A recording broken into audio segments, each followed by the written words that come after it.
हर्षवर्धन जी, आपसे यह प्रश्न करना चाहूंगा कि क्या आपके दिमाग में चल रहा है, नॉर्थ ईस्ट एक ड्रीम लैंड हुआ करता था बीजेपी का किसी जमाने में, आज वो हकीकत है, क्या उस हकीकत से अब आगे बढ़ने का समय है बीजेपी का, या कुछ चुनौतियां हैं जो जनता ने आज रख दी हैं और वो आज हमारे रुझानों में, नतीजों में दिखने वाली? नहीं, देखिए, चुनौतियां तो राजनीतिक दल के लिए हमेशा बनी होती हैं और जब वो कोई भी चुनौती उस तरह से देखेगा तभी शायद उस चुनौती से निकलने का रास्ता बना पाएगा।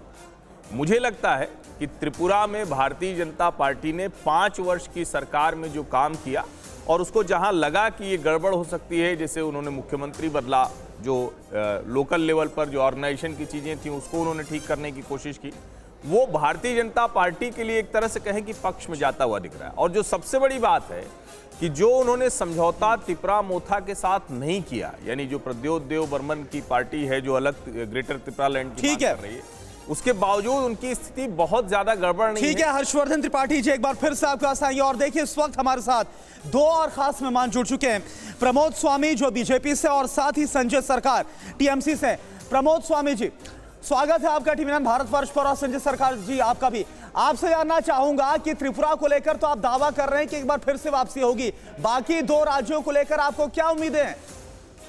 नहीं, देखिए, पूरे नॉर्थ ईस्ट में मोदी जी का जादू चल रहा है और माननीय प्रधानमंत्री श्री नरेंद्र मोदी जी के नेतृत्व में नॉर्थ ईस्ट की जो पहले पहचान आतंकवाद के रूप में होती थी या आतंकवादी गतिविधियों के कारण होती थी, आज नॉर्थ ईस्ट की जो पहचान है वो विकास के रूप में होती है। और आज नॉर्थ ईस्ट जो है माननीय प्रधानमंत्री श्री नरेंद्र मोदी जी के नेतृत्व में विकास के पथ पर अग्रसर हो चुका है। यूपीए की जब सरकार थी तो 13 फाइनेंस कमीशन में यूपीए ने नॉर्थ ईस्ट के लिए 87,000 करोड़ रुपए अलॉटमेंट किया था, लेकिन माननीय प्रधानमंत्री श्री नरेंद्र मोदी जी ने 14 फाइनेंस कमीशन में 3,13,395 करोड़ रुपए नॉर्थ ईस्ट के लिए अलॉट किए। ये नॉर्थ ईस्ट के प्रति उनके प्रेम को दर्शाता है। और आज हर 15 दिन में नॉर्थ ईस्ट में एक कैबिनेट मिनिस्टर आता है। एक चीज जो इस चुनाव में हमने देखा है कि पिछले चुनाव के मुकाबले इस बार कुछ गठबंधनों में जरूर बदलाव किया है, बीजेपी ने प्रयोग किया है, अब वो प्रयोग कितना सफल होगा इस पर भी हमारी नजर है। हम लौटेंगे आपके पास। और देखिए, इस बीच एक बड़ी खबर हम आपको बता रहे हैं, मेघालय में विधानसभा की 59 सीटों पर मतगणना की तैयारी हो चुकी है। 369 उम्मीदवारों के भाग्य का फैसला होना है और एनपीपी के 56, कांग्रेस और बीजेपी के 59, टीएमसी के 58 प्रत्याशी मैदान में है। मेघालय में इस बार त्रिशंकु विधानसभा के आसार भी जताए गए हैं। एग्जिट पोल्स में जब रुझान या नतीजे बताए गए एग्जिट पोल के, उसमें यह बात सामने आई थी। एग्जिट पोल में एनपीपी को 18 से 24 सीटें मिलने की संभावना जताई गई थी। 27 फरवरी को मतदान के बाद आज मेघालय विधानसभा चुनाव के नतीजे घोषित होंगे। चुनाव आयोग की तरफ से मतगणना को लेकर तैयारी पूरी कर ली गई है। मेघालय की बात करें तो राज्य की 60 विधानसभा सीटों में से 59 सीटों पर चुनावी परिणाम आएंगे। मेघालय के पूर्व मंत्री यूडीपी उम्मीदवार एडीआर एचडीआर लिंगदो के निधन के चलते सोह्योंग सीट पर वोटिंग कैंसिल कर दी गई थी। मेघालय में आज करीब 21 करोड़ 6 लाख वोटर्स 369 उम्मीदवारों के भाग्य का फैसला करेंगे। इनमें 36 महिला उम्मीदवार हैं, जिनमें से सबसे अधिक 10 महिला उम्मीदवार कांग्रेस की हैं, जबकि सत्तारूढ़ एनपीपी ने 56 सीट, कांग्रेस और बीजेपी 59 सीटों पर और तृणमूल कांग्रेस 58 सीट चुनावी मैदान में है। हालांकि सबकी नजरें प्रदेश के मुख्यमंत्री कॉनराड संगमा पर हैं, जो कि दक्षिण तुरा विधानसभा सीट से मैदान में है। इधर विपक्ष के नेता और तृणमूल के मुकुल संगमा 2 सीट सोंगसक और तिकरी किल्ला से ताल ठोक रहे हैं। बता दें, मेघालय में इस बार त्रिशंकु विधानसभा रहने का अनुमान है। एग्जिट पोल के मुताबिक एनपीपी को 18 से 24 सीट मिल सकती है, जो बहुमत के आंकड़े से कम है। ऐसी स्थिति में एनपीपी को दूसरे दलों का समर्थन लेना पड़ सकता है। तो आप देखिए, गौतम लाहरी जी भी हमारे साथ जुड़े हुए हैं। गौतम लाहरी जी, अगर बात की जाए मेघालय की, तो मेघालय में हम देख रहे हैं कि इस बार किस तरह से बीजेपी की तरफ से वहां पर भी पूरी ताकत झोंकी गई। क्या इस बार लग रहा है? हालांकि पिछली बार हमें वो परफॉर्मेंस नजर नहीं आया था, लेकिन इस बार क्या लग रहा है कि वहां पर क्या कुछ उम्मीदें आपको नजर आ रही हैं? क्या है? देखिए, मेघालय का राजनीति में बदल हो चुका है, क्योंकि यहाँ पे पहली बार एक नया पार्टी, बंगाल का पार्टी तृणमूल कांग्रेस वहाँ पे लड़ रहा है, जो कभी मेघालय में उनका पार्टी का कोई बेस तो ऐसे नहीं था। सारे कांग्रेस से सारे लोग चल के वो तृणमूल कांग्रेस ज्वाइन किया, इसलिए एक नया पहल हुआ है।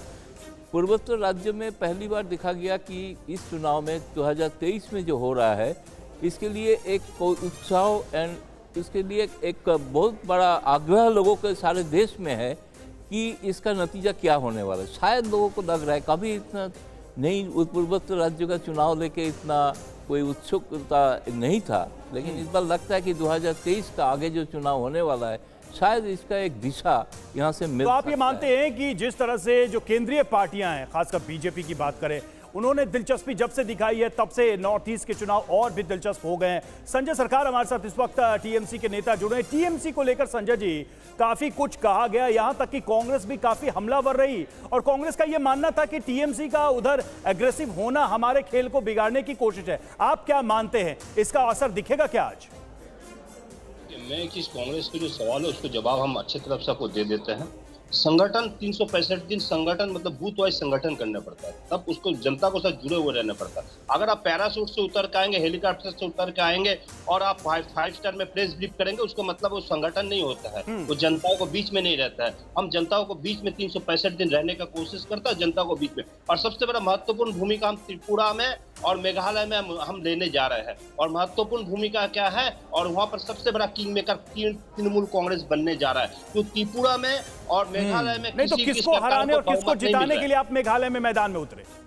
नहीं, मेघालय में और त्रिपुरा में आपको मैं बताऊं, मैं महत्वपूर्ण भूमिका निभाने जा रहे हैं वहां पर, मैं आपको हकीकत बता रहे हैं। और त्रिपुरा और मेघालय में किसी भी पार्टी को वहां पर मेजोरिटी नहीं मिल रहा। आज लिख के रख दीजिए, आप 11 बजे के बाद में हम आपसे फिर चर्चा करेंगे ये मैटर में, 12 बजे तक क्लियर हो जाएंगे। तो बहुत छोटा स्टेट है, वोटर भी बहुत कम है वहाँ, उसी हिसाब से। और विकास वहां पर बिल्कुल हो नहीं पाए हैं।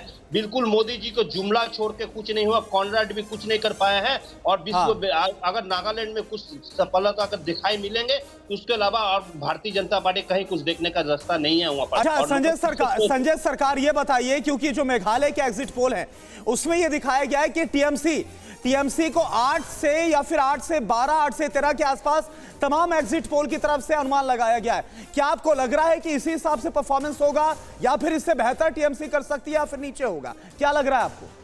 देखिए, मैं आपको बताता हूँ, टीएमसी को 20 से 25 के अंदर में सीट रहेंगे। मैं आपको मेघालय में हम आपको बता रहे हैं। और वहां पर अगर पहले लार्जेस्ट पार्टी मतलब लार्जेस्ट पार्टी और सेकंड लार्जेस्ट पार्टी के बीच में हम रहेंगे। चलिए ठीक है, मेघालय को लेकर आप लोग की उम्मीदें बहुत ज्यादा हैं। जनता ने उस पर किस तरह से मुहर लगाई है वो भी हम बताएंगे जैसे ही रुझान सामने आएंगे।